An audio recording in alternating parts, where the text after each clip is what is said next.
What's up, guys? Good evening. This is Gina Ifoe, the one and only African superstar. What's up, family? I'm back at it again with another live stream. Big shout out to the African superstar family. Yes. Shout out to everybody in the room today. Please make sure you like the stream. And I want to first give a big shout out to the customers of the AfrikanSuperstar.com. Please do shop with me. Go to www.theafrikansuperstar.com. It's also scrolling across the bottom of your screen, along with my Cashapp information, PayPal, email, any pertinent information. Big shout outs also to our members only who support the platform on a monthly basis. They are designated by the circle next to their name. And last but not least, all the lovers of the African Superstar Music Project, please add me to your streams and make sure you purchase my recent EP that was dropped on New Year's Day. For every action, there's a reaction. We already got folks in the room. That's on code Dove Fly and also Brown Coat Blue. Big shout out to you guys for being on code. All my moderators, those of you with a wrench, please do the necessary. Tonight, I want to talk about a message to the diaspora at large. There are a lot of people that kind of critique the Back to Africa movement, Pan-Africans. They love to illuminate various challenges and things, problems happening here on the continent. Hold on just a minute. Hold on. Hey, sweetie, what's up? Hey, what's going on? Hi, do you mind if I call you right back? I'm on a live stream at the moment. Oh, that's fine. So sorry. No, it's okay. Thank you. I'll talk to you in a moment. Hello. Yes. So like I was saying, there are people that kind of like to nitpick the whole option. I don't know why my eyes are watering, guys. I feel like I got something in them earlier. I'm not crying, seriously. But my question to, the diaspora at large is, what are our other options? Because I see way more potential on this side of the sea. I see diasporans flourishing.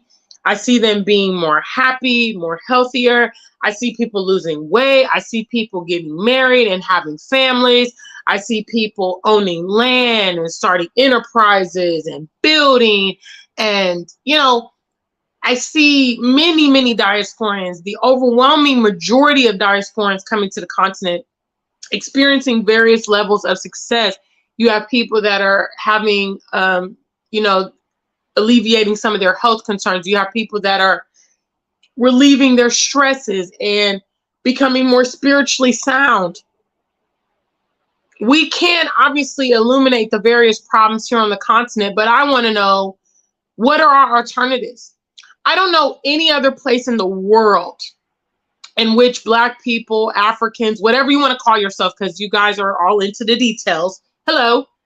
FDOS, Black American, Black British, Caribbean descent, Afro, Latina, whatever you want to call yourself.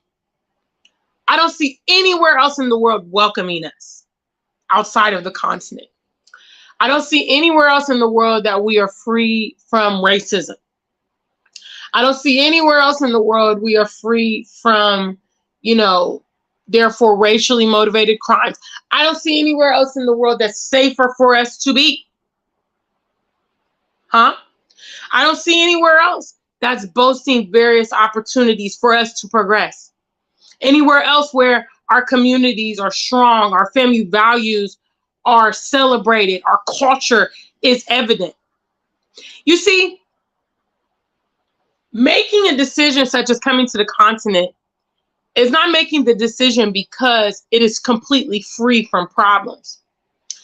It's called an educated decision. Hello, shout outs to the family. Does anybody know what an educated decision is? Let me see, yes or no. Does anybody know what an educated decision is? My daddy, when I was a little girl, my daddy taught me, many things, obviously. But one of the things I remember that he taught me was how to make decisions.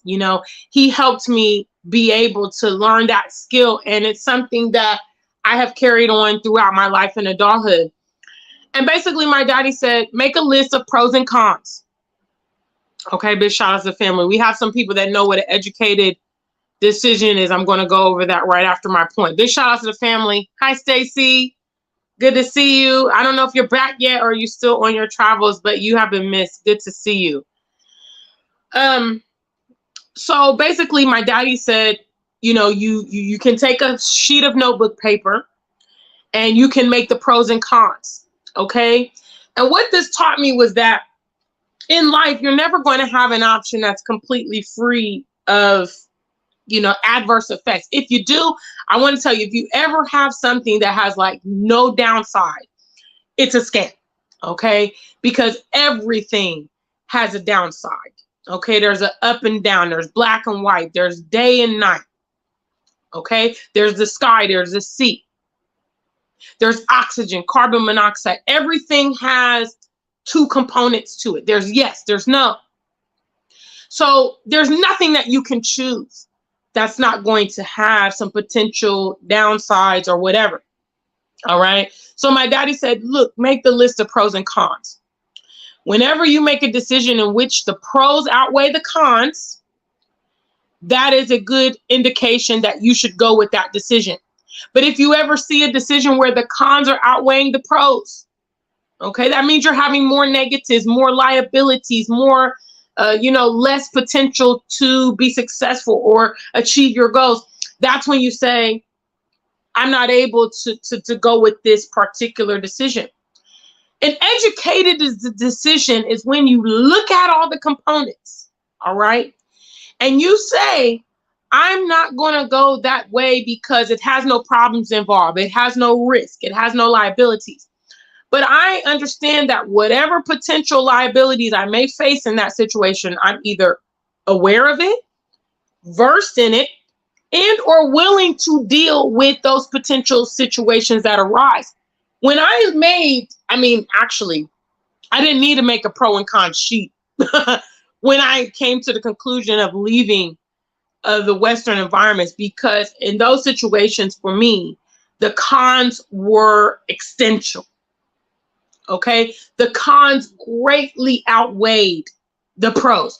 When I actually tried to find the pros, I struggled to find the pros because so many of the things I wanted and so many of the things I needed and so many of the things you need from an environment, from a country, from, your potential to build legacy for your kids, all these things are on the con side of that decision making.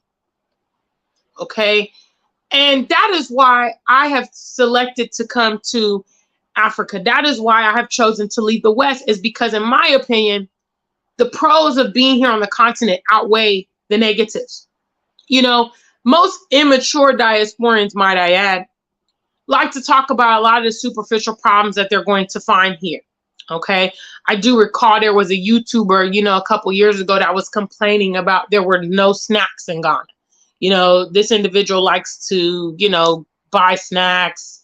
I don't know what kind of snacks that she was into. However, she couldn't find those snacks here. And she made a whole YouTube video talking about snacks. There was, obviously we've heard about some of these land disputes, and we've heard about the rough roads. We've heard about the power outages. We've heard about the cultural differences. But to me, those things are minuscule scheme.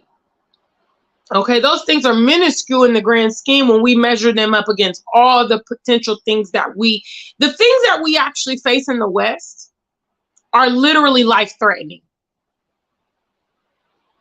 Literally life-threatening. Okay? If you can't get a bag of shout outs to all my Ohioans in the building. Special shout outs to those of you guys from the Natty, my alma mater. You can't get a bag of Grippos over here in Accra. Okay? No Fago, you know what I'm saying? No Tim Hortons, no Cheryl's Cookies. Shout outs to all my Buckeyes in the building. Okay? No Cons potato chips. Hello? No Clear Fruit, no beef jerky. whatever them kind of snacks you like. I also like Twizzlers. Okay. No Mike and Ike's. You can't get that stuff here in Ghana. To me, that is a minuscule thing compared to police brutality, mass shootings, chemically modified foods, chemical spills. You know what I'm saying? I mean, road rage. You feel me? Lynching happening all the time. Systematic racism. Hello? School shootings. You know, these are legit things that Americans are confronted with on a daily basis. Something as simple as routine as sending your child to school. Something that you and I did for decades. We went to schools. We went to elementary school. We went to preschools. We went to middle schools. We went to high school. We went to university. We went to grad school. We went to med school. We went to law school. We've literally spent years of our life going to school, and we were not confronted with the dangers of, oh my God, somebody's going to run up in here and shoot the place up. These are things that Americans are dealing with every day. When you actually measure that against rough roads, doom-sore cultural differences, spicy foods, even bad customer service, you got to wait a little while for your food. It's kind of laughable when you think about it. And that's why I want to always promote my audience to be mature in the way that they think and analyze information, because when I put it like that, it's kind of silly. You think, yeah, it's really not a big deal. And so the point of this particular live stream is to ask diasporans, okay, for those of you that are immature, and for those of you that are struggling with the African option, what's your game plan in regards to us worldwide? Because everywhere we are in the international community, we are facing significant challenges, and they are not minor things. Okay, it's not Mike and Ike's. Okay, it's not a little power outage, little water outage, rough roads. Hello. Recently, you know, when Ukraine and Russia went to war, I mean, everybody saw how African students and migrants were treated. Even a pregnant woman was not permitted to board the trains because they were trying to evacuate their people. Even in a wartime situation, they got time to discriminate upon you. Yes, they do. They don't think anything of you or me. Our safety, our whereabouts, our quality of life. You know, we are a means to an end for them. You know, if we don't actually advocate vehemently on our own behalf, we will become a statistic, and they don't care anything about it. What other options do we have? Family? What other options? Are you going to continue to negate the very real threats that our people are experiencing in the West? Are you? I just wonder, because you can come here and say, oh, African superstar, you know, you're romanticizing the continent and, you know, this and that, and there's so many problems and blah, blah, blah. But okay, but what's your suggestion? Because the main thing of any challenge that I'm looking for is a solution. Okay, I'm looking for the avenues of solutions that confront our problem. And I, for the life of me, can't come up with any solutions. You know, the picket signs are not working. The prayers are not working. The pleas on television after another person is slain by the police, racist, you know, occasion, it's not working. Our people are being sequestered more and more every day. You know, the state of our community, the state of our men, the state of our women, the state of our children. We're not flourishing. We're not escalating. And even those of you that will count yourself privileged, count yourself middle class, upper middle class, high class, wealthy, still don't have the liberty and freedom that's supposed to go along with those lifestyles, in my opinion. You know, if you were not at the bottom tier, you're supposed to get some preferential treatment. I mean, after all, that's why people work hard and invest time into their education and their business and save their money. They eventually want to arrive. They want their life to be better than it was previously, you know, because at the end of the day, if all the investment that we're putting into our life does not change the quality of our life, it is wasted, right?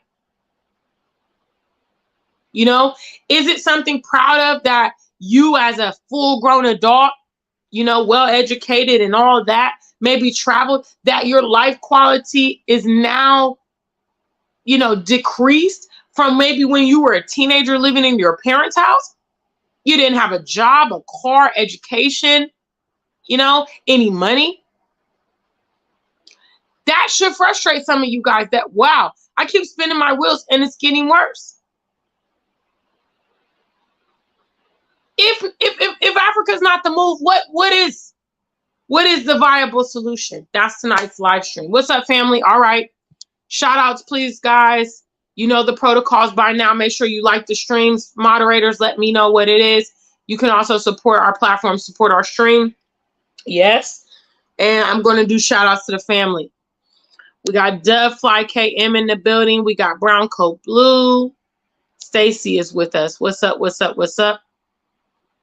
Brown Coat Blue says, realistically, the other options are in the Caribbean, but the proximity to America causes proximity to violence by availability of firearms.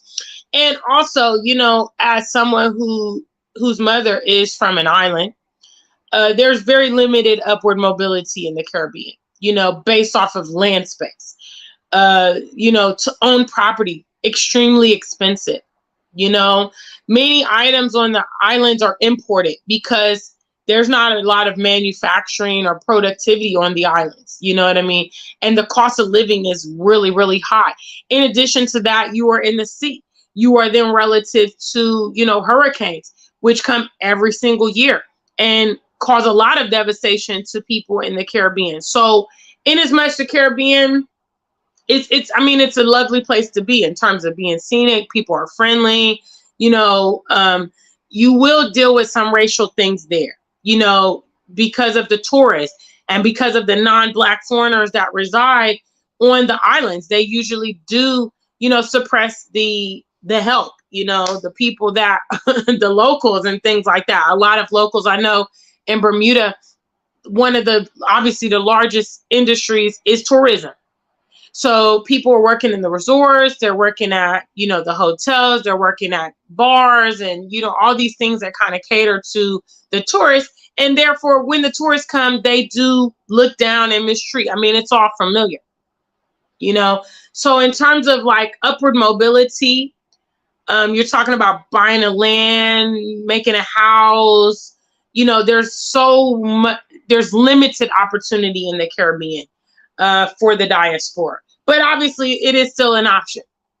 You know, if you're considering the Caribbean, that's a decision of pro and cons when you look at it.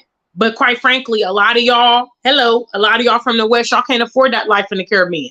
I'm just being honest. It's expensive. Okay. It's a tourist destination. It's an exotic place. A lot of wealthy foreigners have occupied, you know, summer homes and all that stuff on islands. And depending which islands you're interested in, some of them have a lot of crime. You know, some of them have a lot of violent crime and gang activity, drug activity, you know, so I don't know that it's really, you know, the ideal place. But yes, it is an option. What's up, family? Liz says we have to speak on the good as well as the not so good. I think it's how it's done. Lately, it's been done with sensationalism with little or no facts to support it. This is what I was talking about earlier, Liz, you know, in regards to making the educated decision. You are a fool if you think that coming to Africa is just going to alleviate all your stress and, you know, you're going to live happily ever after. No, you know, one of the reasons many of us that are living on a continent or do this type of content, we promote you guys to come and visit the continent. We promote you to come and, you know, tour and travel and all that stuff is because you can get a feel for it and you can see if it's viable for you. You know, even like you visit Ghana. Ghana is different than Kenya. You know, you might go to Kenya and be like, oh, yes, I could totally see myself living here. I like the vibes. And then you go to Nigeria or you go to Ghana or you go down to, you know, Zimbabwe and you're like, ooh, yeah, I couldn't really deal with this, you know. So it's for you to determine what your thresholds are, what your needs are. You know, what are you looking to do? Are you someone who wants to do business? Are you someone who just wants to retire? Are you someone who wants to actually date, marry, start a family, you know, do a farm? All these things have to be weighed in, and then you select perhaps an option on the continent that will allow those things to come to fruition. But what I'm saying is that I think personally, there's a lot less red tape when it comes to us getting started on what it is we want to get started. There have been countless stories of many diasporans that have come here to the continent and struggled to do various things in their Western setting. And as soon as they come here a couple years, they're blowing up. You know, they're having a lot of success. You can even see this like in terms of like musicians. You have so many Nigerian musicians that were in the diaspora and they came back and began their music careers in Nigeria and blew. Burna Boy, you know, Tinny, Davido, Naira Marley, Wizkid. You know what I mean? These folks all out in the international community realize, you know, let me go and try things at home and see how it works. And they're able to scale so much faster. You know what I mean? Big shout outs. What's up? Brown Coat Blue says always a price to be paid. You know, let's exercise the mission statement of this channel. All right, guys. I promote my peers to be better people because I want an audience of better people. Okay. Being mature understands that there's negatives in every situation. You know, anticipating that along with the decision that you make. So for instance, when you do make that decision, okay, you know what, I'm going to go to the continent. Being mature calculates some of the things that you may or may not go through. But when those things confront you, they don't knock you off your feet. You know, a lot of times when I think people are like that, you know, people that have moved to the continent and then, you know, a few months later or whatever they're leaving, in my opinion, it makes me think that they have not, you know, they have not assessed the situation and or they weren't really serious. They weren't really serious about the continent. And that's why one problem becomes a major setback. Because when you really want something, you will persist. Huh? Some of you guys have faced countless setbacks whenever you're trying to accomplish whatever you're trying to accomplish. Or maybe even like relationships. Or maybe even your kids. You know, you're going up and down, constant trouble. But because you love that thing, or because you believe in that person, or you believe in whatever you're doing, you keep persisting because you want the outcome you want. You're refusing to accept defeat. People that, you know, abandon a situation, leave a person, leave a relationship, or quit a job or whatever at the first sight of trouble, in my opinion, I'm like, yeah, you were not that deeply invested in it. Because if you really were, then you would not be taken off your feet. Now, I will say some diasporans, they've had serious problems, you know, maybe health problems, you know, or they've been really scammed extensively or something like that. And it's kind of like they can't easily rebound. So maybe they do need to take some time away and try to regroup. But there are other people that are kind of experiencing like minor things, and they're letting that become a deterrent to their life on the continent.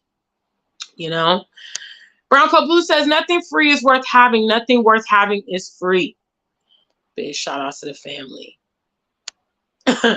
Stacey G says in regards to the snacks, she could have gone to Max Mart or Palace Mall for those snacks. Absolutely. There are some places here that do have foreign products if you just got to have foreign products. But obviously, I recommend getting to know where you at. You know, I'll admit, once upon a time, I did not like plantains.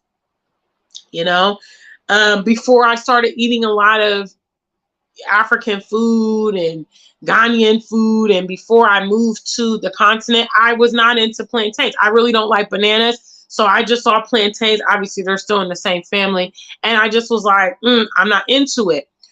However, trying, food here, trying kelewele, which is a plantain, fried plantain, what I'm saying, having it with jollof rice, eating plantain chips. Now, I mean, I take plantains like every day. I usually have like a bag of plantain chips every day. I have one here that I finished. This brand is the bomb, by the way. It's called Sankofa Snacks. And this is sweet chili jollof. And you can get this at the Melcom. You can get this many other places. I have a bag of these every day. I actually had one before the live stream. And now I eat plantains every day. See? Plantain chips. And this is my favorite flavor, the sweet chili jollof off the hook. But, that comes from you going outside of your comfort zone, so to speak. You know what I mean? You live in a new country, so it's important to like try some things. You just never know. You might find some things here that you absolutely love, and you're just like, I can't live without it. Another thing that I obviously did not drink very much abroad was sobolo. It's like a drink. I don't know exactly how they make it, but it's really, really nice. They put ginger in it, and it's just like, and it's so good, chill. I drink sobolo. I'm into I eat a lot of the local foods. Like, I probably eat more local foods than Western foods at this point. Tilapia and banku jollof rice, stew and rice, egg stew, this kind of stuff, yam chips, chicken and yam chips. I eat that a lot. These kind of things. So, try new things in your new setting. Everybody knows about the person who made the snacks. I don't need to feel no way about it because, they put their business out there. I just referenced it because it's silly to me. And this is a true fact. Because, see, a lot of people that slamming Ghana, somehow they keep on returning. And if I was their audience, I'd be calling them out because I'm like, you're hypocritical. You talk a lot of stuff about this place, but you can't be anywhere else. Why you don't go try new African countries if you are not having success in Ghana? Guys, use critical thinking. What's up, Janelle? I see you in the building. What's up? What's up, Liz? Yes, you can get Snickers here. They do have Snickers. I'm more of a bouncy bar kind of person because I like coconut. Yes. But yes. Black Beauty. I'm not sure if they got the Cadbury bars. I'm not sure. I know at the Maxmart at East Legon, they have a whole like British section where they have a lot of stuff. They have like Haribo's. They have some of the drinks that, we have in the UK. Some of the biscuits they have, like some of the shortbread. They got Oreos. They have a variety of those things there. So, I mean, and I've actually seen, I never go there, but I've seen American stores here. That's the title, American Store. They have like a lot of those brand snacks, drinks, that kind of stuff, cleaning products. I mean, Ghana, you can get a lot of things here. You can get a lot of things here. I know I see nerds all the time. I like nerds. So they sell nerds at the Melcom, M&Ms, you know what I'm saying? Got some right here too. Y'all see I had a snack time before.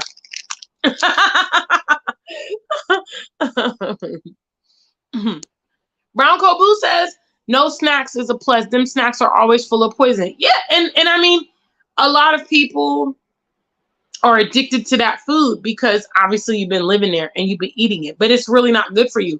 And that's why a lot of diasporans, when they come to the continent, if they start eating local foods, I mean, because you can obviously get a lot of Western style foods here. You can get burgers, you can get pizza. And if you cook, you can cook a lot of your favorite dishes that you previously ate. But if you start having more of local food, you will see that you will start losing the weight because, first of all, a lot of local foods don't use sugar. Most foods in America have sugar in them, have sugar, have salt. And so those things are detrimental to you. And when you eat them in large portions, they add weight to you or help you retain the weight. You know, the salt helps you retain, and obviously the sugar turns into fat when it's not used up. So when you come here, just by default of eating, you know, the local foods that don't have all these chemicals and sugars and sodium, then you will begin to lose weight. You'll feel healthier, you'll look better, you know, and all of that stuff. You know, but they do have snacks here. They're just different kind of snacks. You know what I mean? That just may not be the brands that you really, really love. Big Charles, what's up? What's up? What's up? What's up, family?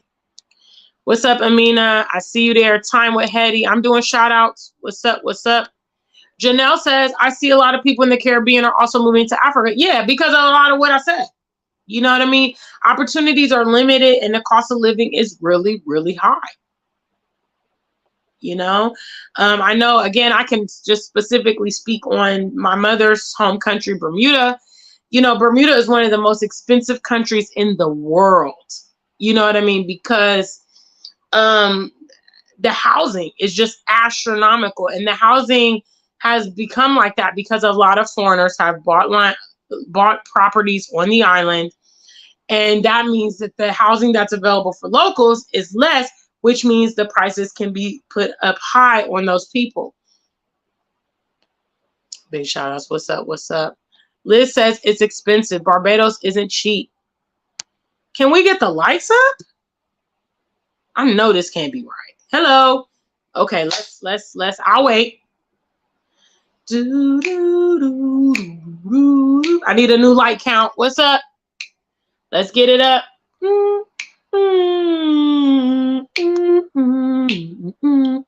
Thanks, Prince. He says hibiscus drink is so below. Okay. Can I get a like count? I need to make sure this likes is up. We at 40 of y'all. Let's get it up to like 35. Hello.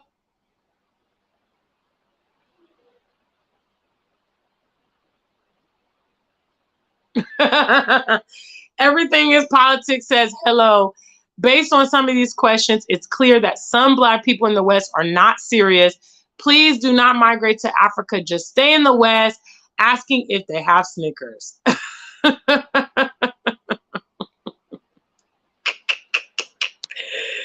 King Kenyatta, what's up, family?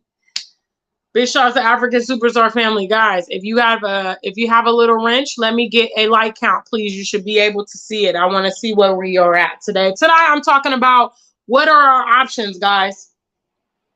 If the continent, you know, if you're not up for the African option, you know, Brown Club Boo suggested that we do the Caribbean, but I kind of went over that, and I don't really think that is going to be a long-term goal.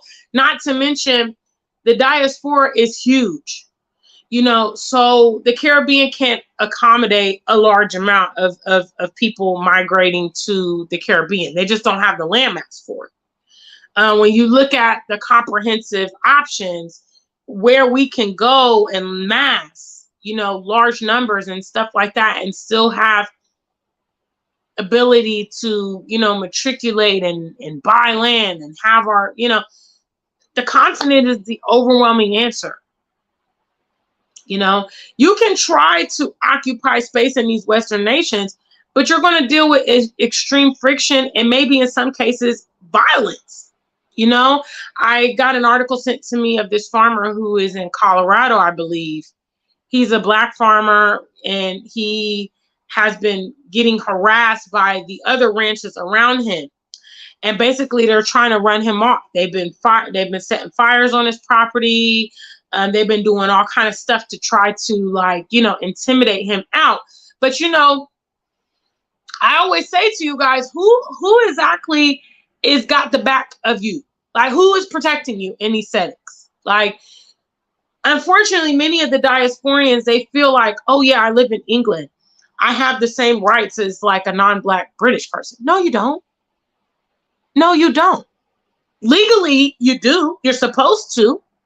But how they treat you is totally different when you try to exercise those rights. You know? And again, if you're having a situation where, let's say your neighbors are harassing you. Okay, your neighbors are harassing you, destroying your property and stuff. Who's supposed to protect you? Who are you going to call? You're going to call the police?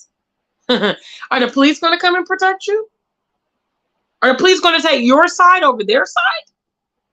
You know, we see discrimination all the time in the judicial system. We see it in healthcare. We see it in the workplace, okay? That means when you are in a situation where you need to utilize those channels, you are also still subject to that discrimination. They're not going to take you serious a lot of times. You know, I watch a lot of these crime shows and I see that, for instance, I watched a show today. What's up, guys? Okay, I'm gonna pause because I don't see no like counts. I'll wait for you guys. Can I please get a like count? Come on, get a like count. I'll give you guys a message from our sponsors while I get a like count, please. It needs to be at 35, okay? Ladies and gentlemen, the one and only African Superstar proudly presents the release of her first EP entitled For Every Action, There Is a Reaction, as well as this music video, which is available here on YouTube for the title track. The track is also available for streaming on all download platforms, and the EP is exclusively available for purchase at bandcamp.com. Please support independent artists and please support your African Superstar. Until we meet again.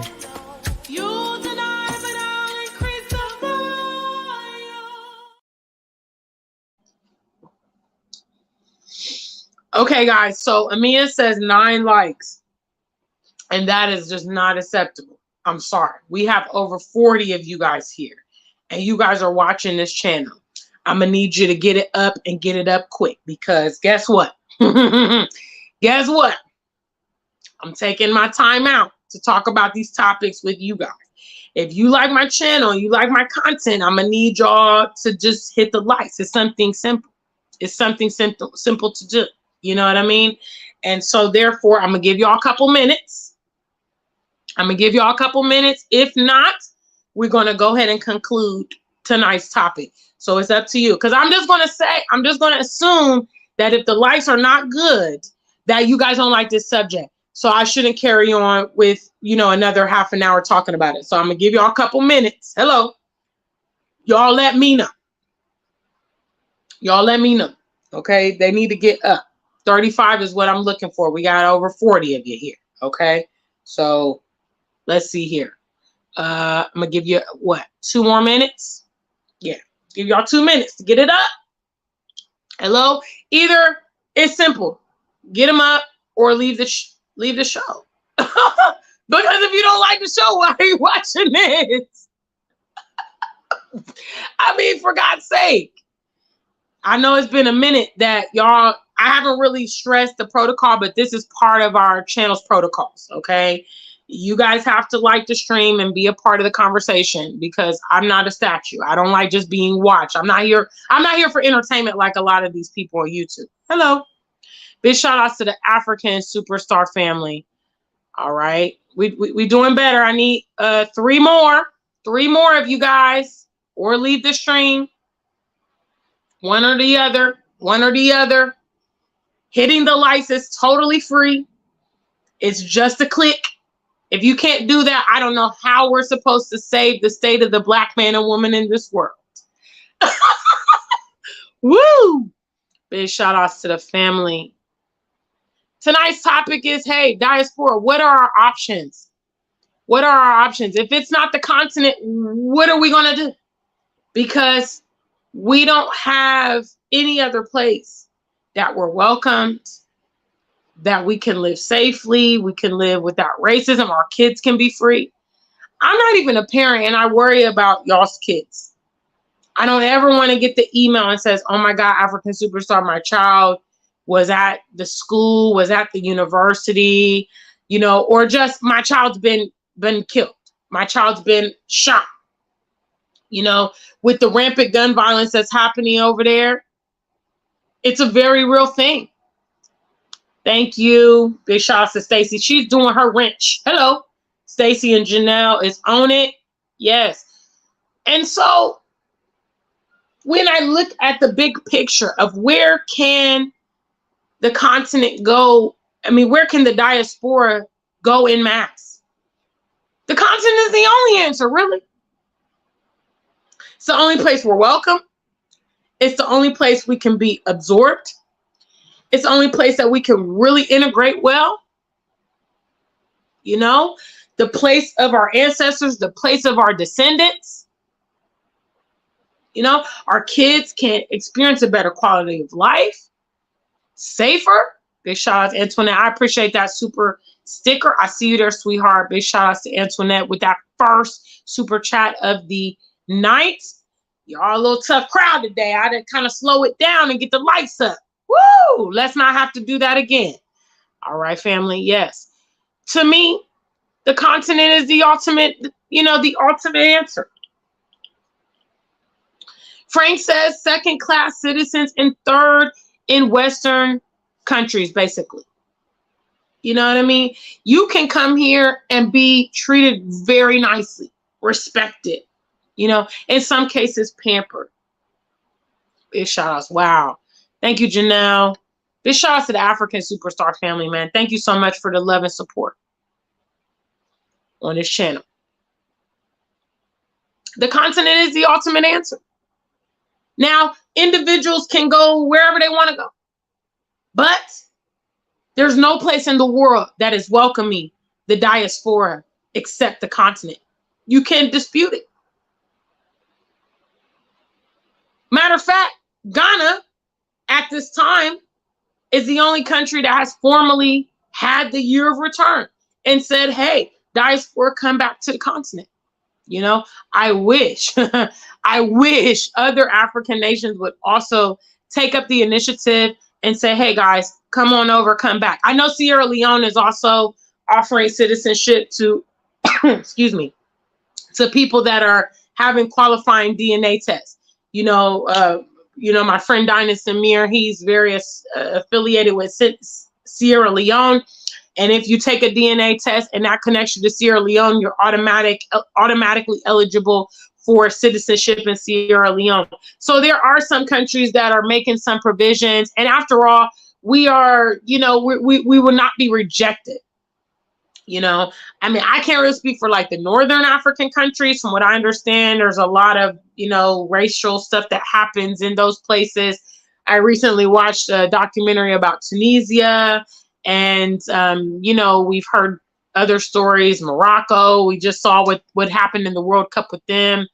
And, you know, that kind of thing. But I would say the vast majority of the continent, you can go and be absorbed. You know, there's vacant lands that you can actually buy and, you know, and or settle and or build or farm. I mean, the opportunities that are available to us here on this continent are not available to us anywhere else in the world. This is an educated decision. Lining up the pros and cons and determining, you know what? The pros are a lot in Africa. The pros are a lot. More than anywhere else in the world. Matter of fact, one of the pros that I said is being welcomed. Being accepted. No other country in the world offers you that.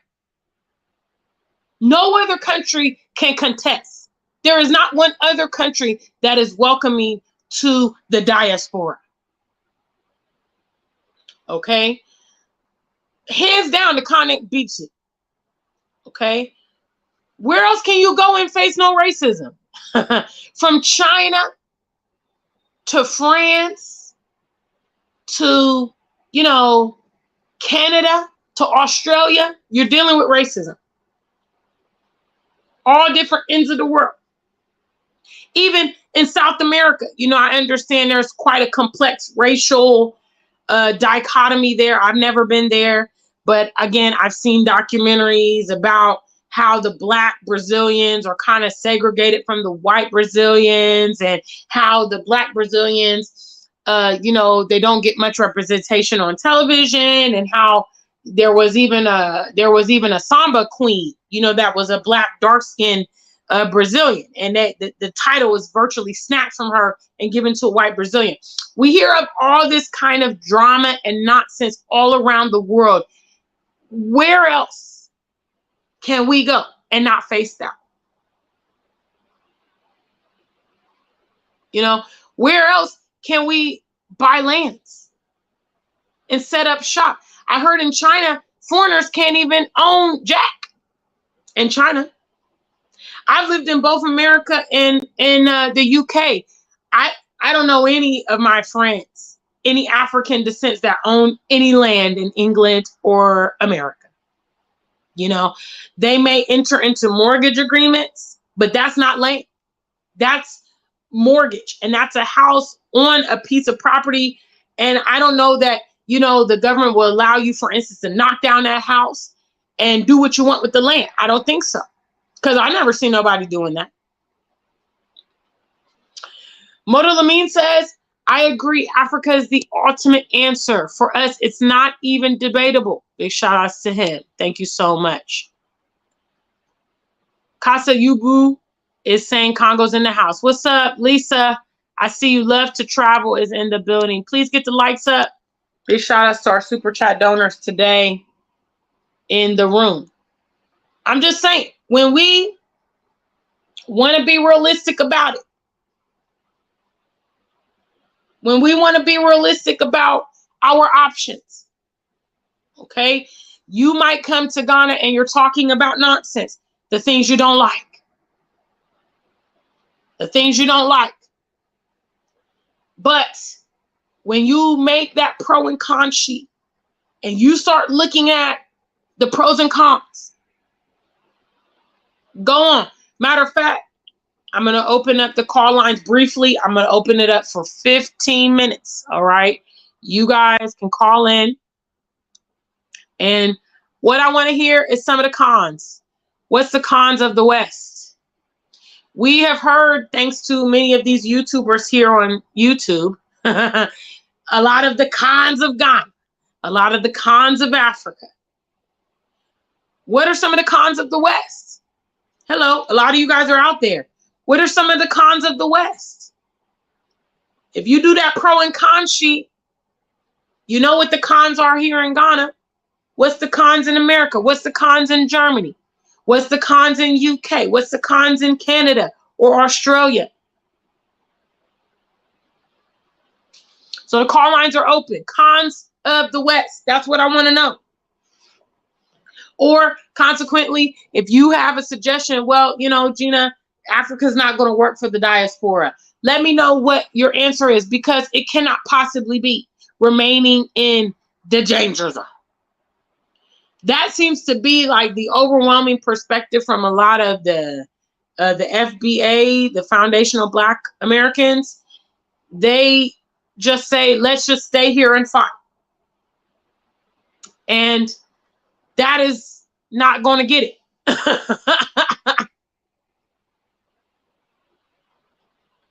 Big shout out. Thank you, Mel B. Mel B says, con of the West is the credit system and the live to work. America specifically is not safe. Food will kill you. If you make any mistake, it will follow you because there's a file on every American. Kuya says, cons of the West is violent racism. Okay? Both of these are very, very true, very valid. And very serious pros. I mean, very serious cons. The credit system will have you in debt for your entire life. Some of us got into debt early on when we took out student loans, or we had credit cards when we were students in university. We weren't even working. We started incurring debt. Okay? The average American will have that student loan debt for decades of their life, unless they really, really find strategic ways to shortcut it, or they come into, you know, some kind of large sum of money. Here in Ghana, people aren't in debt because the credit system is not here. You know, I do understand there are some minor things, but overall, people are not in debt here. They either have it or they don't have it. You know, and I really enjoy that lifestyle, to be honest with you. I like the pay as you go. I like when it's over, you know, and maybe let's say you run out of, you know, money on your phone. You know, we have to top up our data here and stuff like that on our cell phones. So let's say you run out of data. You're not running up any extra bills. Okay. You're out of data until you can top it up. Okay, so let's say you need to get, go get some money tomorrow and pay it up. That's fine. Okay, at the end of the month, you're not going to be in the deficits. You just pay as you go. And it's great. I love it. You know what I mean? Pay as you go, no debt. But that's something a lot of Americans deal with. The food. I talk a lot about the chemically modified foods. It's to the point now where a sizable amount of Americans are not even eating nutritious food. They're eating chemically modified, created foods for all of their meals. I remember I went to high school with some students. They didn't like fruit. They didn't like vegetables. They literally went out to, Wendy's or McDonald's every single day. They didn't cook. They weren't eating anything, any well-rounded meals. They loved, sweets and soda. I know a lot of people that drank soda like 3 cans of Pepsi every day. They got to have that ice cold Diet Coke in the morning or whatever. All of this stuff, it will kill you. It's a fact. It's going to translate into disease. It's going to translate into obesity.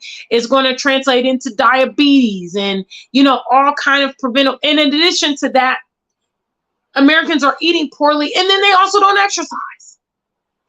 So it's like a recipe for disaster. You know what I mean?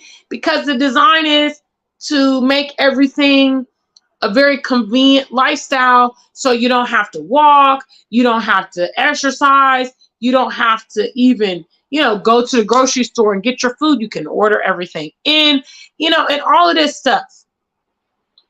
Big shout out to the family. We're talking about what are some of the cons of the West. Time with Hetty says capitalism. Capitalism means that everybody's hustling to get that money, and they don't care what they got to do to get it. They don't care who they got to step on. They don't care who has to lose. They don't care if you suffer. They don't care if they poison you.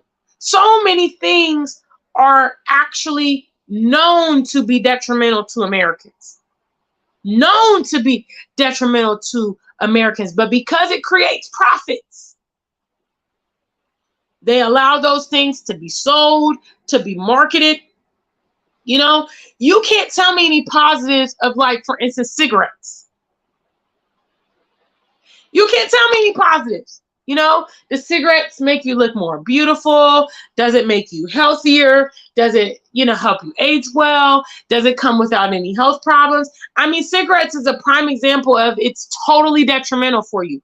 Totally detrimental. There's no positives out of taking cigarettes. Some people say it relaxes my nerves.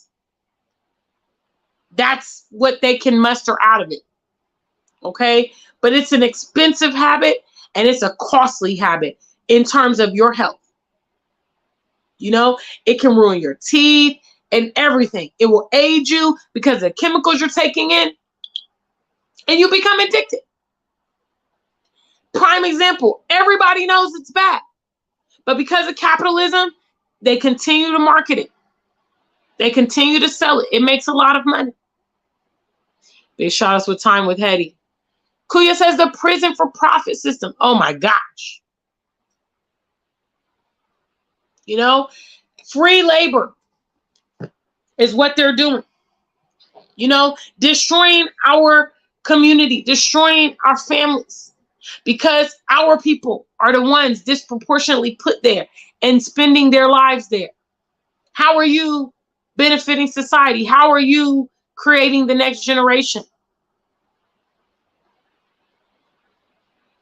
This ties into capitalism because obviously music is a huge, correlation with how a lot of these people get to the conclusions they get to, because they glamorize it and it looks great, and they go out and do the very things that they are instructed to do in the music, and then they get caught up, and then they're going through the system of the prison.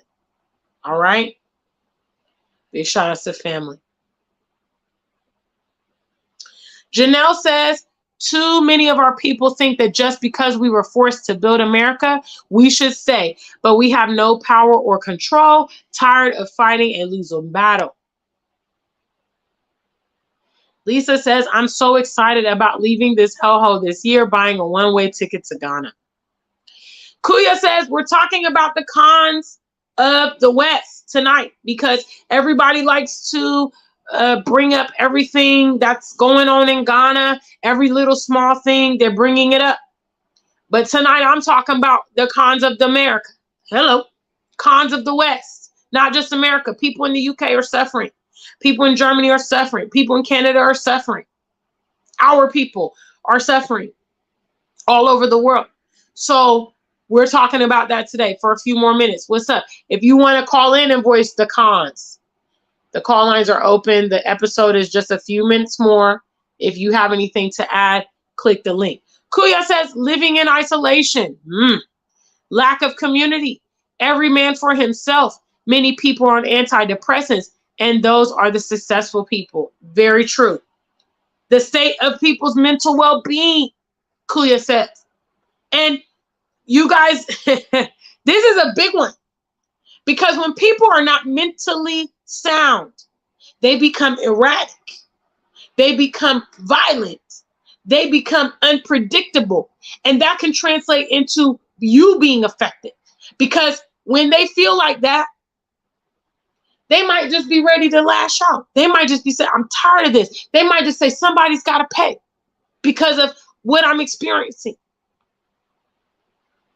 You know, they go to the doctors. The doctors are never going to tell them, hey, you live in a toxic environment, and these are some of the side effects. They're going to medicate them. Why? Again, because of capitalism, because of the pharmaceuticals. Okay? If they had it their way, they're going to medicate all y'all for the rest of your life. Okay? So that they can get the money. Because healthcare ain't free in America. All right? So every time you go into the therapist, you're paying. And every time you buying, that medicine, those sleeping pills and those, calm you down pills and those speed you up pills, you are paying. What's up, family? I hope you know the. Hello, Nah. Yeah, take it. Yeah. Hi, Sister Tina. Hi, dear. I hope you know the topic tonight. Yeah. Yeah. So, hello to you and the family in the chat, SMP. Yeah. So I want to talk about America, the cons in America. Go ahead, now. She on the topic today. Go ahead, boo. I see you. All right. What? There are a lot of pros, honestly, for we Africans or immigrants who really travel to outside. But for my some time here, 12 years in America, if somebody reach out to me and ask me, why do you move from Africa to come here? I tell the person, you have to also have the ability to go back to Africa and learn, because it's not everybody who came here for money. Money is needed, especially this time. But honestly, this society has a lot to learn about association, diversity. And due to the mindset of individualism and money, capitalism, I, for instance, I'm educated and I have my master's degree. And if I told somebody today about the loan I'm owing, and they are like, huh? Where will I get that money? I said, yes. In America, it's possible. People are really owing a lot of school loans. Yeah, and that loan places a lot of stress, mental stress. And the desire for people to act like they are into themselves, individualism. People are not mostly nice. It causes a lot of problems to society. Honestly, I'm fortunate to learn about healthcare administration, and I went to school for public administration. So my mindset, my knowledge and background from where I am coming from, and Ghana as an English-speaking language, we speak British, right? I am not ashamed of myself to express myself at any time, because some people are naive and ignorant. They think that when you are from Africa, you don't know who you are. But I'm daring those people to travel and see.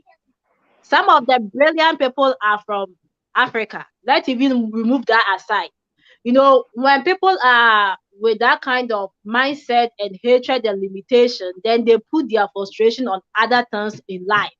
For example, if somebody is not having the mental peace You can't go to work with a lot of stress on your mind. Exactly. Definitely, you are going to cause something. For my baby that I lost here is due to medical malpractice because of racism.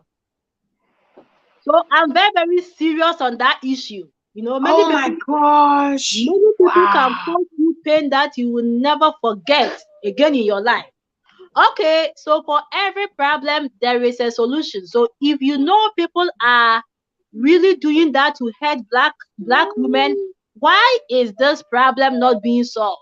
Because somebody is gaining from it and causing other people pain. Hello, Wow. some of us are well educated enough, you know, and that mindset, like, you know, backbiting, fighting, aggressiveness is in the society a lot. In Ghana, people are poor, but honestly, you can feel the vibe. Yeah. On the weekend, you can feel the happiness, you know, you enjoy the time. But over here, it's more like, oh, you are not my friend, you are not my this, you are black. It's only in America that you get to know all these things. And I'm telling you, the more you travel, the more you get educated. Yeah, you will know, you will understand. Yeah, I have really traveled to Europe, to America, and I'm still learning. And in anthropology, you learn people culture. If you go to somewhere, the best way you have to learn is adaptation, not confrontation. Don't go and confront the people and change the mindset that you people are archaic, you people are old. Hey, do this, do that. There are a lot of Ghanaians who are well educated. So for those of you moving back, if you want to incorporate into the society, be ready to learn. You know, be ready to learn. And if you want to make change, be part of the change system. If you see something and it is not working well, go to the office, report. Don't stop there. If you want change, be part of it. Because over here, people fight for change, but because of individualistic agenda, we don't get any solution. You would think that they are fighting for you, but you don't get anything. So too much stress here can cause a lot of violence over everywhere. Because if I'm not happy with you, if you are my enemy, I want to attack you at any time. I don't care whether it is your health, I will revenge on you. Yeah. You know? And it's not helping. It makes you live a life full of fear because in Chicago you have to walk and watch your back. Where are you going? I know. Yeah, Chicago is really going through a lot. It is a stress on human mind. And the desire for money, like somebody who is grieving, I have to get up by force and go and look for work because who will pay my rent for me? Yeah. You know? Who will pay your rent for you? But in Ghana, if you don't have money, a landlord can understand your situation and say, oh, you just lost your baby. Oh, I understand you. Oh, just don't rush and pay. But over here, when I lost my baby 1 month, I have to go and get up to work by force with the pain and go and look to feed my family. It doesn't make sense. You see? So, and sometimes people are ignorant. I'm going to end. People who really like attacking people who speak I the truth. see the kids are getting ready for you. Hey. Yeah. Those who attack you are people who are ignorant. So I don't really waste my mouth to explain myself to people who are ignorant. Because when I came here, I came to see that people who really, really want change listens to me. They don't say, Nana, you have an accent. You have this. People use you have an accent to bring you down. But I had an African American teacher who could understand my English and say I have the best English. So people do things to bring you people down, you know. So if you want change is individual affair. If you want change for your life, go for it. Sometimes you can't save everybody on the boat. So thank you. Thank you, Na. Thanks, sweetie. Big shout outs to Na. She talked about so many things. Wow, she talked about so many things, and I also want to, obviously add my condolences. She mentioned that she lost a baby, and she felt that it was due to racism in the healthcare, and that's a huge problem in America. That many Black women, unfortunately, have become victims. Their children have become victims because when we go for healthcare, they don't take us seriously. You know, they have a nonchalant attitude. If we express pain, they just feel like, oh, it's not urgent and this and kind of thing, as well as malpractice, you know, maybe not doing all they can for us in those situations. She talked about the individualism and how that makes for having community difficult. You know what I mean? And how people are frustrated because of their living arrangements. And it also leads to violence and it leads to frustration. She touched on many, many, many, many things, you know, and that's what we're discussing on tonight is, you know, what is the move? In my opinion, we have so many more opportunities on this side of the sea. We can live in a safe environment. We can be a part of a community. We can, you know, be welcomed, you know, and all of those things. Big shout out to the family. All right, I'm gonna let Kuya's coming in, the last one, and then we're gonna wrap up this live stream. Hi, Gina. Thanks for having me on. I appreciate it. Hi, sweetie. Thanks so much for calling in. I appreciate it, and all your contributions in the chat room today. Oh, right. Thank you. All right. I think one of the best ways to share about the cons is to share a little bit of the pros when you leave, because I moved back to my country, Jamaica. Okay. And I just experienced what she just talked about the medical racism. Wow. And here's what happened to me. I went to the hospital. The hospital is owned by a Black man. Okay. And pretty much most of the staff was Black. And the first thing I noticed was the lack of stress that I would feel in America. It was like the most powerful thing. I was telling my family, oh my gosh, I feel so relaxed here. It almost feels like a resort because I'm so relaxed. It was like, I really can't articulate it completely. I understand, girl. I already know. I go to a dermatologist here in Ghana. Mm-hmm. And when I was in the UK, I would try to, you know, I have an issue with my skin. So I was going to my GP and they were just so nonchalant and they were just prescribing medication. They were just like, well, try this cream and try this cream and try this cream. And I said, well, can you run any tests? And they said, well, what should we test for? And I'm like, you guys are the doctors. Like, you guys, I mean, what the hell?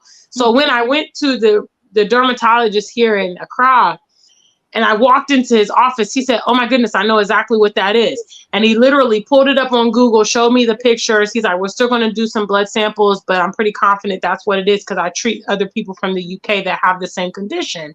And he's a Ghanaian doctor. And I was like, yes. Yes. Somebody was interested in you as a human being and cared about your well-being and treated you like how they would like to be treated. Oh, it's so lovely. It was so nice. And here's another thing that was really powerful that happened to me too. My doctor turned out that she was from Trinidad and she lives in Jamaica now. And she was talking about how much she loves living in Jamaica because in her country, it's run by Indians. Yeah, I've heard that about Trinidad. Yeah, and they have to worry about racism too. So we were talking about racism in healthcare in the US. And she started telling me the story about how her cousin almost died giving birth to her third child because of racism, right? You know how they say that America, for Black women there, the mortality rate is like a developing country for Black women. And it's because they don't care about us, or who knows, maybe they're doing it deliberately. Her cousin almost bled to death. And if her husband wasn't there to advocate for her, she would have died. And as she was telling me the story, I was hooked up to the blood pressure monitor. My blood pressure shot up to a dangerous level just hearing the story. So do you see how racism destroys our health? It destroys our whole life, girl. Yes. It's literally in every facet of our lives out there, and we don't calculate it because in many cases we're living there and it's just our norm.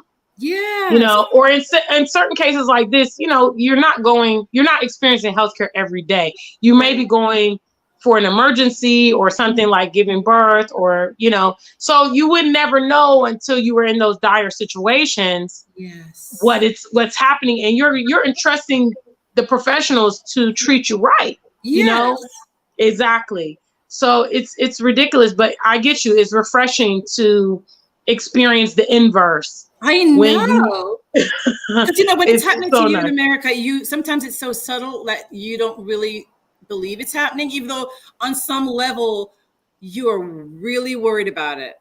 You are really worried about it. Like I didn't realize how much it was affecting me till I experienced the opposite.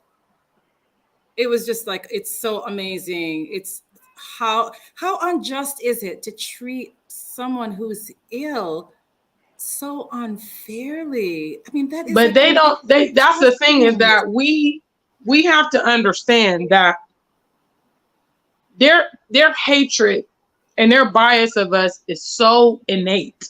Yeah. That even in you know, sensitive circumstances, such as, like, you know, the Ukraine-Russia thing. Yeah. You know, the country is now in war. Yeah. And instead of you seeing humans and say, you know, well, we need to get all of these folks out of the area, you start segmenting them and saying, okay, you know, I'm going to take our citizens first.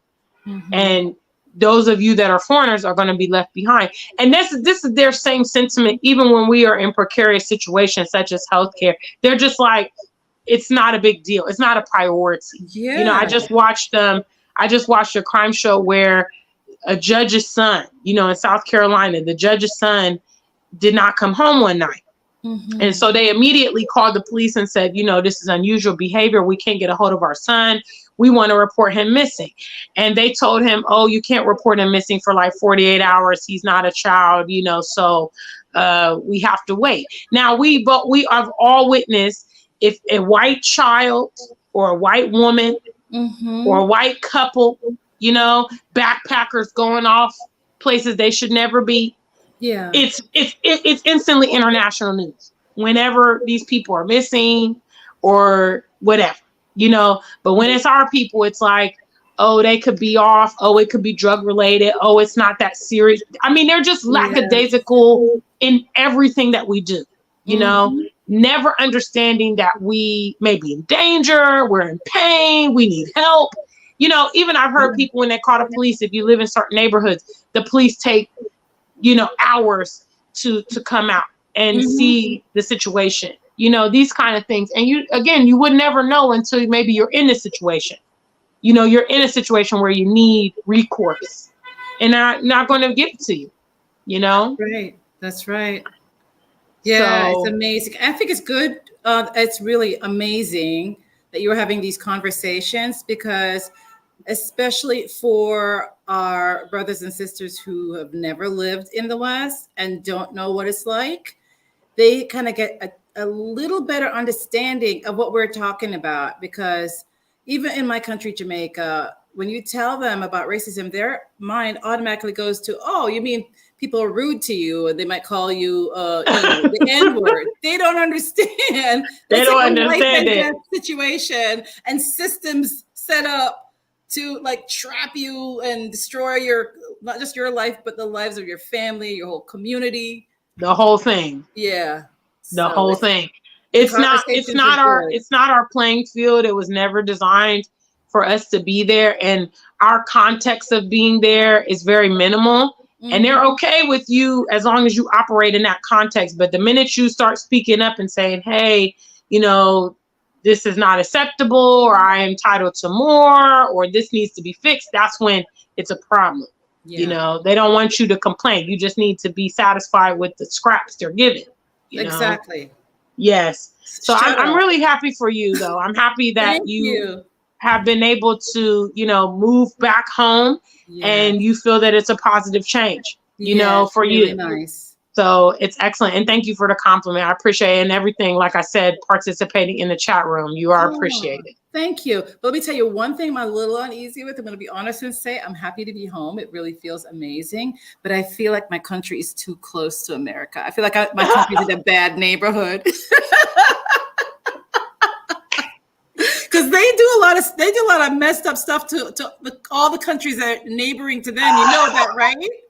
They mess with us. They pressure our governments to create laws that are similar to what the laws that Girl, are I know. You know, my mother is from Bermuda, so I know that whole island, you know, dichotomy. So for me, even me right now, I feel like because of all the hype that Ghana is getting, I've been coming to Ghana for many years, you know, and this was where I had already decided to come. But even sometimes I'll be like, damn, should I look into something else because they coming over here and I'm like, I'm trying to get away from y'all. I know exactly what you mean. Like most people look at your situation and say, wow, Bermuda is perfect. Why wouldn't she go there? But I know why you didn't. It's too colonized. Yeah, my auntie just told me, like, literally, she said, you know, the islands is going to be too small for you. You know, you want a place that you can kind of spread your wings and put your roots down and stuff like that. And it's not that kind of place. And, you know, I agree with her. I mean, as a world traveler, it probably would be too small for me. Not just that. It's part of the UK. They're not that too. Country. I mean, in as much it would be lovely though to see, you know, because obviously that whole my whole maternal family is there. You know, all my cousins and everybody lives in Bermuda. So it would definitely be nice to spend more time with them because I've spent limited time with them over the years. I used to spend the summers in Bermuda until I went to university. Wow. And since I become an adult, I'm actually coming up on 10 years. I haven't been to Bermuda. The last time I went was on my 30th birthday, and I'll be 40 in a couple months. So I haven't not been back to Bermuda. But other than that, you know, I'm just like, I feel like Ghana is an ideal fit for me. So, you know, but, you know, it's one of those things. It's the pros and cons. And when I just weigh it, I'm like, the pros for me comprehensively are met here in Ghana. I can't get the weather. I can't get the Black majority. I can't get the fresh food. I can't get the welcoming. I can't get the lack of violence. I can't get that anywhere else other than here. You know what I'm saying? Like, there's no other place. So, yeah. So it's great that you found some place that's your place. You know. Oh, I love it. I love it. And I love it. It's been a long journey. It's been a long journey, but you know, I moved to the UK for several years, and then I traveled extensively, and I was very unhappy in America for probably like the better part of a decade, just trying to understand what the move was. So I'm happy that I've come here, but it's taken a lot of expense and self-exploration and travels to uncover it, you know. But I definitely love Ghana. I love the continent, and I feel like it's a viable option for many of our people. So, you know, when you feel like Jamaica, you know, come on over and see it. You know, we got a lot of Jamaicans here too. You know, by the way. I know. And so you'll be able to still feel a little home. You know, you still be able to feel a little home over here. Yeah, definitely. You know, I'll definitely visit.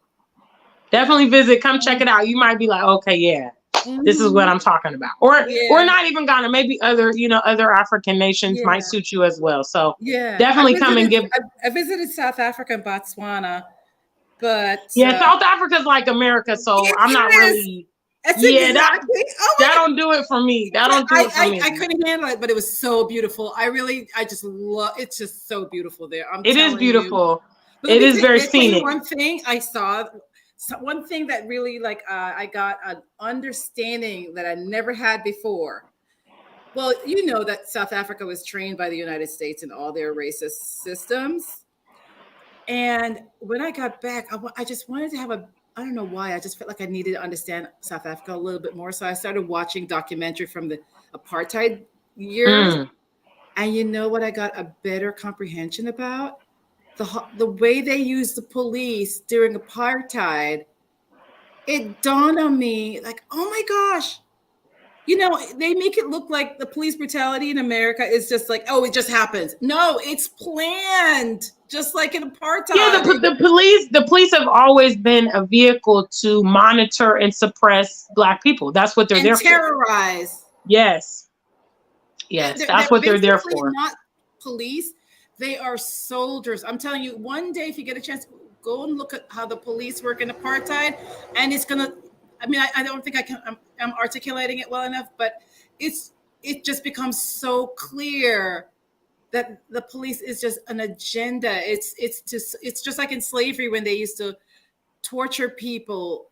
That torture is to subdue you. It's to like get you so traumatized that you can't be effective in your life.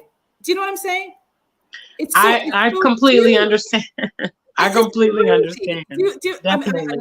I'm getting a little too caught up in it, but anyway, it was really, it was crazy when I saw it. I was like, oh my gosh, here we are acting like it's just some random police. We always tell ourselves, oh, it's just a random bad police officer. No, it's a government thing. It's a government system. Anyway, yeah, I've lost it. Thank you, sweetie. Thank you. All right. Big shout outs to you. Thank you so much. Thank you. Take care. Keep up the good work. Thank you so much. I appreciate you, dear. Talk to you soon. Okay. Bye-bye. Bye.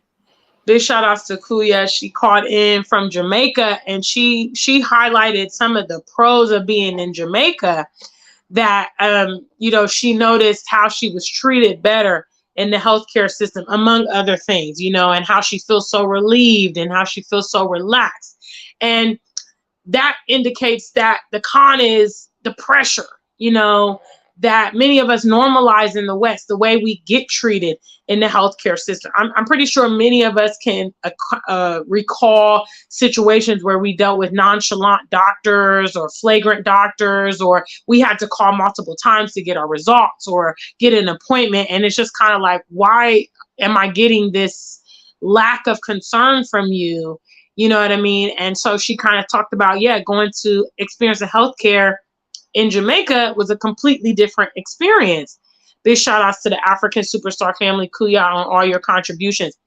She Codes and Travel says, even though we're promoting Africa, we need to also realistically speak about positioning ourselves in Africa. Yeah, definitely. I mean, it's necessary. And that's kind of what I've been speaking about previously, which is strategically occupying here on the continent, trying to make sure that we have our footprint here and that we have a presence here and that we maintain our refuge here. Because just like Kuya spoke about, she talked about Trinidad, and she talked about how the Indians have now gotten into control over the entire island. And then we see that nasty racism, rearing its head again. And that's what our people need to understand, is that if we don't maintain control, those same dynamics are going to happen. We can't live peaceably with them in control. We can live with them. They can't live with us. Every context in which we live together, it is their desire to be on top of us, and they will use their channels to do that. And that is why we must, maintain majority control here in our nations. It's just a must.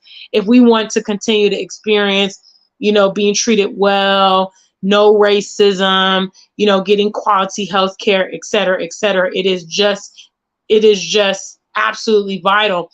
And in terms of positioning ourselves, I think that's kind of going to be the next step of us being here, because obviously we're going to start getting inserted into different places. And in many cases, we may be elevated to certain roles. And there are ways that we can start addressing different needs that we find, or finding solutions to problems. And so naturally, we will begin to become a fabric of the place that we are in. But I think the first and foremost thing is making our presence be known by strategic, placement. Once we have bought land, or once we've started our businesses, and we start creating employment, we start becoming a part of the community, then we would naturally be elevated to those positions. What's up, family? Mel B says, my friend got a root canal in Ethiopia for $100 full procedure. USA cost $1,300. I'm actually in the process of getting ready to do some dental work here in Ghana. So I plan to let you guys know how that works. But yes, healthcare is way more affordable here, way more. And despite what everybody says, I mean, I haven't had any massive procedures done or given birth here or anything like that. I have gone to pharmacies here, and I have gone to the dermatologist here, and just great service, you know, affordable medication and, you know, accessibility. You know, if you need a dermatologist appointment in America, UK, you can wait for several months for a referral. Here in Ghana, you can just walk to the dermatology clinic and pay for your services and get it right that same day. You know what I mean? So yes, indeed. All right, guys, I'm getting ready to wrap up. Let me just finish these shout outs in the building. Let's see. Nakramature, what's up, family? Prince Ayoko says, always travel and see. Ask Why says, 2020 taught me anything, it was to never blindly trust the medical profession. Yes. You know, many of us living in the West, we don't think about racism in that context if we haven't experienced it, you know. And when you are having a interaction with the healthcare system, for instance, like I stated, it's normally an emergency situation. So you would never know, oh my gosh, you know, there is racial divides in the healthcare system. You're going to find out in the worst possible way when you're there and you need help, or you're sick, or you're injured and you need emergency care. You need somebody to give you the right medication. You need someone to feed you or clean you, and they're neglecting you and they're ignoring you, or they're minimalizing your pain. You know, they're not listening to whatever you're telling them. These things, I mean, they can cost you your life. They have cost so many people their lives. What's up, Shani? Big shout outs from Louisiana in the building. What's up? What's up? What's up?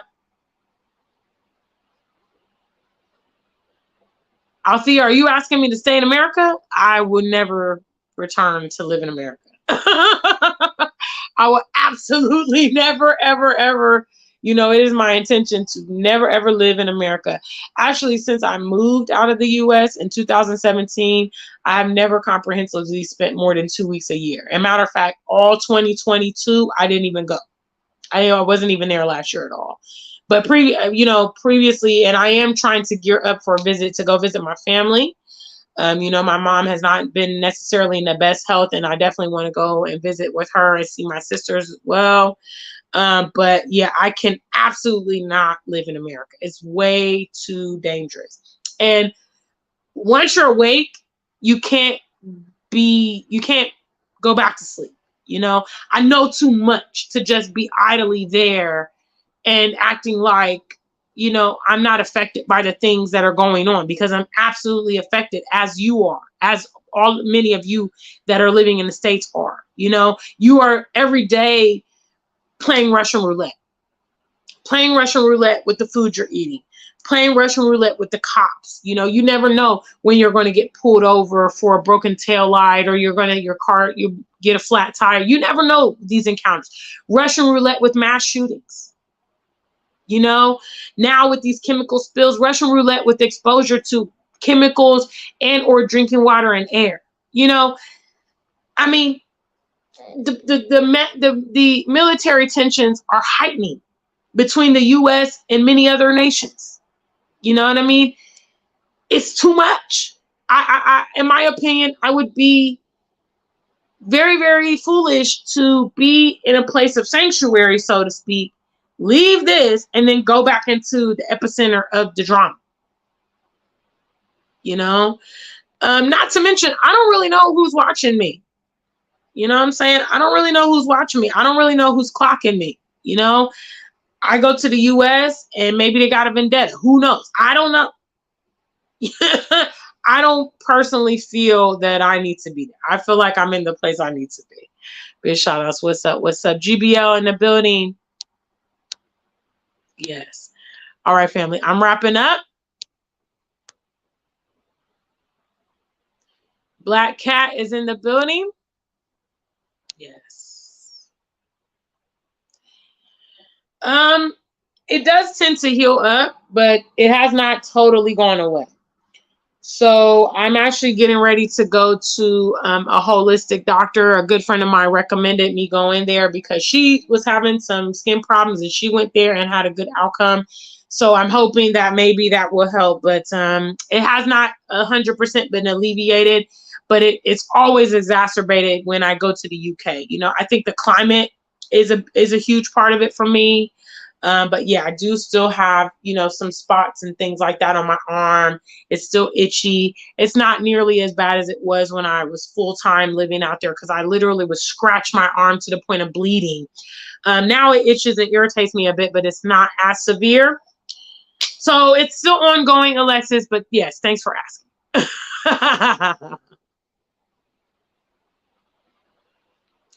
Big shout outs. What's up? What's up? What's up? What's up?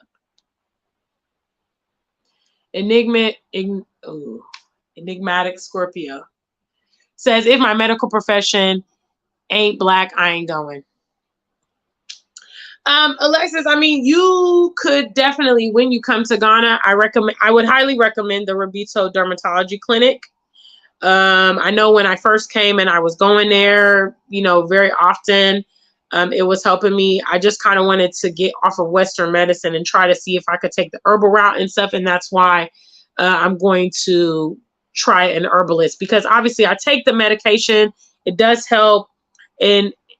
But I believe it may also be having another impact. Some of the medicines I was taking, they say it inhibits your immune system, because apparently they're saying I have an autoimmune condition. So my immune system is what's causing the reaction. The immune system is warring against itself. So to suppress the immune system will cause the flare up to go down, but that also means that you are then susceptible to illness because your immune system is being decreased. So I'm just trying to check the options, but I mean, I don't know what your situation is. I would highly recommend Rabito clinics, you know, come and see if they can help you. They have great, you know, great track record, and I would highly recommend them, you know. So it's still ongoing though, but yes. All right, family. This has been a really good live stream. Big shout outs to everyone who called. We had Kuya call from Jamaica. We had Na call from Chicago. And big shout outs to my super chat donors and all of my moderators, everybody watching today. If you're not subscribed to our channel, please make sure that you do, so that you wouldn't miss these conversations. Okay? Make sure you like, share, and subscribe to our channel. And don't forget to shop by the afrikansuperstar.com and also check out my music. All right? Until we meet again, stay black and true. If you ain't black, just stay true.